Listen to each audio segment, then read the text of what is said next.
Welcome to intellectuals Avenue. आज हम sir Thomas white की जिस पोएम को डिस्कस करेंगे उसका टाइटल है आई फाइंड नो पीस, यानी मुझे कोई सुकून नहीं मिला। ये पोएम बेसिकली एक पेट्रार्चन सोनेट है जो कि 1 ऑक्टेव और 1 सेस्टेट पर कंसिस्टेड है। ऑक्टेव का मतलब है 8 लाइंस पर कंसिस्टेड स्टेंजा और सेस्टेट का मतलब है 6 लाइंस पर कंसिस्टेड स्टेंजा। तो इस तरह से 1 ऑक्टेव और 1 सेस्टेट पर कंसिस्टेड होने की वजह से इस पोएम की टोटल लाइंस की स्ट्रेंथ है 14। सोनेट को डिटेल में समझने के लिए इसी चैनल यानी इंटेलेक्चुअल्स एवेन्यू पर लिटरेरी टर्म्स की प्लेलिस्ट को विजिट करें। इसके अलावा इस लेक्चर का लिंक नीचे डिस्क्रिप्शन बॉक्स में भी मौजूद है। अब हम आते हैं इस पोएम के टेक्स्ट की जानिब। ये पोएम पेट्रार्च से ली गई है, यानी सर थॉमस वाइट की ये अपनी क्रिएशन नहीं है। पोइट कहता है आई फाइंड नो पीस, मुझे कोई अमन नहीं मिला, कोई सुकून नहीं मिला। And all my war is done, अगरचे मेरी तमाम जंग ख़त्म हो गई है, इसके बावजूद मुझे सुकून हासिल नहीं हुआ। आई फियर एंड होप, यानी मैं खौफजदा भी हूँ और पुरुम्मीद भी हूँ। आई बर्न, मैं जल रहा हूँ। एंड फ्रीज लाइक आइस, और मैं बर्फ़ की मानिंद मुंजमद हो गया हूँ, जम गया हूँ। आई फ्लाई अबव द विंड, मैं हवाओं पर परवाज कर रहा हूँ। Yet can I not rise, लेकिन मैं उठ नहीं पा रहा। एंड नॉट आई हैव, और मेरे पास कुछ भी नहीं है। And all the world I seize on, जबकि पूरी की पूरी दुनिया मेरी मुट्ठी में है, पूरी की पूरी दुनिया मेरी गिरफ्त में है। That loseth nor locketh holdeth me in prison, यानी जो मौत है उसने ना तो मुझे आज़ाद किया है और ना ही मुझे मुकफ़ल किया है और ना ही मुझे उसने किसी जेल में बंद किया है। एंड होल्डथ मी नॉट, और ना ही मुझे थाम रखा है, ना ही मुझे पकड़ रखा है।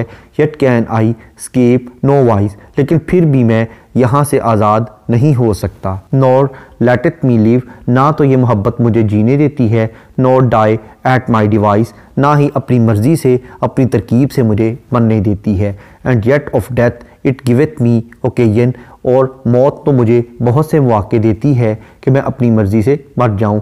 एक तरफ तो वो पहले कह चुका है कि मौत मुझे ना मरने देती है ना जीने देती है, लेकिन अब वो कह रहा है कि मौत मुझे बहुत से मौके देती है। विदाउट आइज़ आई सी, मैं आँखों के बगैर ही देखता हूँ। And without tongue I plain, और मैं बग़ैर ज़बान के एक्सप्लेन करता हूँ, अपनी बात को एक्सप्रेस करता हूँ। आई डिज़ायर टू पेरिश, मैं तबाह होने की ख्वाहिश करता हूँ। And yet I ask health, इसके बावजूद मैं अच्छी सेहत की भी दुआ करता हूँ। आई लव अनदर, मैं किसी और से मोहब्बत करता हूँ। एंड दस आई हेट माई सेल्फ, इस तरह से मैं अपने आप से नफ़रत करता हूँ, यानी किसी की मोहब्बत में मैं अपने आप को तबाह कर रहा हूँ। I feed me in sorrow and laugh in all my pain, मैं अपने आप को दुखों से भर रहा हूँ और मैं अपने दुखों पर, अपने गमों पर खुद ही हंस रहा हूँ। लाइक वाइज, इसी तरह से displeased me both life and death, दोनों चीज़ें यानी ज़िंदगी और मौत, ये दोनों चीज़ें ही मुझे परेशान करती हैं। एंड माई डिलाइट इज़ काजर ऑफ दिस स्ट्राइफ, और मेरी खुशी ही इस झगड़े की बुनियादी वजह है। यानी पोइट इस वक्त बिल्कुल टू बी और नॉट टू बी की कंडीशन में है, उसे समझ नहीं आ रही, वो कंफ्यूज्ड है कि उसकी हकीकी हालत क्या है। इस पोएम का टेक्स्ट पढ़ने के बाद अब हम आते हैं इस पोएम में यूज़ होने वाली लिटरेरी टर्म्स या फिगर ऑफ स्पीच की जानिब। सबसे पहले हम देखते हैं मीटर। इस पोएम में थारोली आइम्बिक पेंटामीटर यूज़ किया गया है, यानी इस पोएम की हर लाइन में टोटल 5 फीट हैं, यानी 10 सिलेबल्स हैं। First syllable unstressed, second stressed है, इस तरह से ऑनवर्ड्स ये सिलसिला चलता है। उसके बाद अगर हम इस पोएम की राइम स्कीम को देखें तो इसकी राइम स्कीम है A B B A C D E, यानी फर्स्ट, फोर्थ, फिफ्थ और 8th लाइन्स आपस में राइम हैं, जबकि सेकंड, थर्ड, 6th और 7th लाइन्स आपस में राइम्ड हैं, जबकि 9th लाइन 12th के साथ राइम्ड है और 10th लाइन 13th लाइन के साथ राइम्ड है, जबकि 11th लाइन 14th लाइन के साथ राइम्ड है। जैसा कि फर्स्ट लाइन का लास्ट वर्ड है डन, 4th लाइन का लास्ट वर्ड है ऑन, 5th लाइन का लास्ट वर्ड है प्रिजन और 8th लाइन का लास्ट वर्ड है डिवाइस, यानी डन, ऑन, प्रिजन, डिवाइस। उसके बाद सेकंड लाइन का लास्ट वर्ड है आइस, 3rd लाइन का लास्ट वर्ड है राइज, 6th लाइन का लास्ट वर्ड है वाइज और 7th लाइन का लास्ट वर्ड है डिवाइस, यानी आइस, अराइज, वाइज और डिवाइस। उसके बाद 9th लाइन का लास्ट वर्ड है पेन और 12th लाइन का लास्ट वर्ड है पेन, प्लेन, पेन। उसके बाद 10th लाइन का लास्ट वर्ड है हेल्थ और 13th लाइन का लास्ट वर्ड है डेथ, हेल्थ, डेथ। उसके बाद 11th लाइन का लास्ट वर्ड है माई सेल्फ और 14th लाइन का लास्ट वर्ड है स्ट्राइफ, माई सेल्फ स्ट्राइफ। तो इस तरह से इस पोएम की राइम स्कीम है A B B A C D E. Next है इंटरनल राइम। इंटरनल राइम का मतलब है कि अगर पॉइंट एक ही लाइन में दो या दो से ज़्यादा राइम्ड वर्ड यूज़ करे तो इसे इंटरनल राइम कहते हैं। जैसा कि लाइन नंबर 2 में लाइक आइस, लाइन नंबर 6 में एंड कैन, लाइन नंबर 14 में डिलाइट स्ट्राइफ। नेक्स्ट है एनाफोरा। एनाफोरा का मतलब है beginning of 2 or more than 2 lines with the same word, यानी दो या दो से ज़्यादा लाइनों का एक ही लफ्ज़ से शुरू होना। जैसा कि इस पॉइंट की फर्स्ट 3 लाइन्स आई से स्टार्ट हो रही हैं। नेक्स्ट है कायूरा। कायूरा का मतलब है कि अगर पॉइंट किसी लाइन में पॉज या ब्रेक लेने के लिए कोई पंक्चुएशन मार्क यूज़ करे तो उसे कायूरा कहते हैं। जैसा कि लाइन नंबर 1 में आई फाइंड नो पीस के बाद कॉमा यूज़ किया गया है।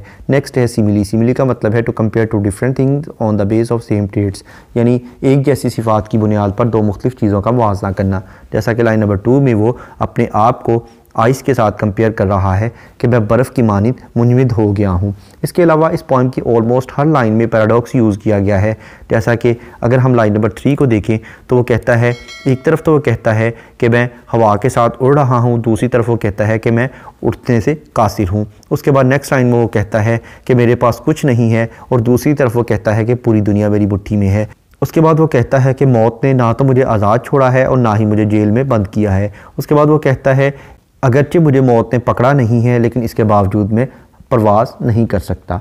नेक्स्ट है पर्सोनिफिकेशन। पर्सोनिफिकेशन का मतलब है to give human traits to the non living things, यानी बेजान चीज़ों को जानदारों की खुसूसियत अता कर देना। जैसा कि लाइन नंबर 5 को अगर हम देखें तो इसमें पॉइंट मोहब्बत यानी लव को पर्सोनीफाई करता है, और लाइन नंबर 8 में वो डेथ को पर्सोनीफाई करता है। इसके अलावा इस पॉइंट की ऑलमोस्ट तमाम लाइन्स एंड स्टॉप्ड हैं, यानी हर लाइन को पढ़ने के बाद उसकी प्रॉपर अंडरस्टैंडिंग डेवलप हो जाती है। नेक्स्ट है एलिट्रेशन। एलिट्रेशन का मतलब है beginning of 2 or more than 2 words in the same line with the same letter or sound, यानी एक ही लाइन में दो या दो से ज़्यादा अल्फाज का एक ही हरफ या एक ही आवाज़ से शुरू होना। जैसा कि लाइन नंबर 2 में फियर, फ्रीज, ये दोनों वर्ड्स एफ लेटर से स्टार्ट हो रहे हैं। उसके बाद लाइन नंबर 7 में लेट इट लिव। नेक्स्ट है कॉन्सोनेंट्स। कॉन्सोनेंट्स का मतलब है use of same consonant letter in the different words of the same line, यानी एक ही लाइन के मुख्तलिफ अल्फाज में एक ही कॉन्सोनेंट लेटर का इस्तेमाल करना। जैसा कि लाइन नंबर 8 में डेथ, गिफ्ट, लाइन नंबर 9 में आइन, प्लेन। नेक्स्ट है एसोनेंस। एसोनेंस का मतलब है use of same vowel letter in the different words of the same line, यानी एक ही लाइन के मुख्तलिफ अल्फाज में एक ही वावल लेटर का इस्तेमाल करना। जैसा कि लाइन नंबर 6 में एंड, कैन। इसके अलावा पॉइंट ने अपने पैराडॉक्स को बयान करने के लिए बहुत ज़्यादा हाइपरबोली से काम लिया है, यानी बहुत ज़्यादा मुबालगा आराई या एग्जैजरेशन की है। उसके बाद अगर हम इस पॉइंट के थीम को देखें तो इसमें मोहब्बत की प्लेयर और पेन यानी दुख और गम का जिक्र मिलता है। यहाँ पर यह पॉइंट इख्तिताम पजीर हुई। सर टॉमस वाइट की दीगर पॉइंट्स को डिटेल में समझने के लिए इसी चैनल यानी इंटेलेक्चुअल्स एवेन्यू पर टॉमस वाइट की प्लेलिस्ट को विजिट करें। इसके अलावा जिन लिटरेरी टर्म्स का जिक्र इस पॉइंट में किया गया है उन तमाम टर्म्स को डिटेल में समझने के लिए इसी चैनल पर लिटरेरी टर्म्स या फिगर ऑफ स्पीच की प्लेलिस्ट को विजिट करें। इन दोनों प्लेलिस्ट का लिंक नीचे डिस्क्रिप्शन बॉक्स में मौजूद है। Thank you for attending this lecture.